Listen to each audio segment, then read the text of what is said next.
তো গাইস, কেমন আছো তোমরা সবাই? তো আজকে আমি বানাতে যাচ্ছি কাঠগোলাপ। তো কাঠগোলাপ বানানোর জন্য আমি 3টা ডিফারেন্ট শেপের সার্কেল আঁকিয়ে নিয়েছি। তো এখন সার্কেলের মাঝখান দিয়ে আমি 5টা দাগ টেনে 5 ভাগে ভাগ করে নেব। তারপর আমি আস্তে আস্তে পাপড়ির মতো করে সুন্দর করে ডিজাইন দিয়ে দিচ্ছি। তারপর আমি ঠিক সেম প্রসেসে আরেক সাইড দিয়ে করে দিচ্ছি। তো এইভাবে আমি 3টা ফুল করে নিব। তো এখন একটু গাঢ় করে আঁকানোর পর আমি উপর দিক দিয়ে মুছে দিচ্ছি পেন্সিলের দাগগুলো।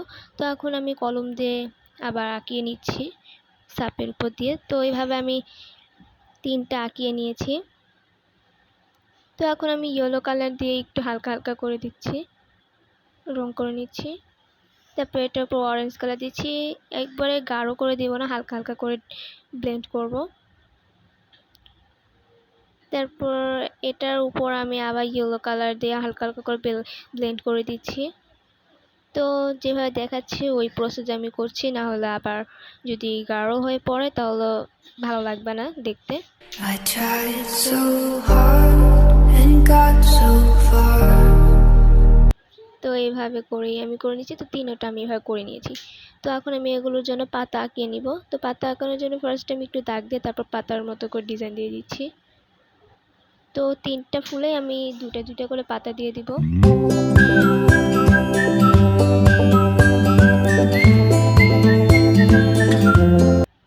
এখন আমি গ্রিন কালার দিয়ে একটু করে কালার করে নিচ্ছি।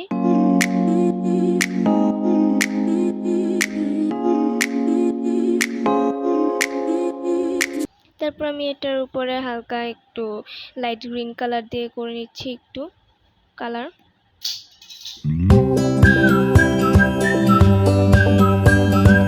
তারপর এটার উপর আমি একটু ইয়েলো কালার দিয়ে একটু ব্লেন্ড করে দিচ্ছি।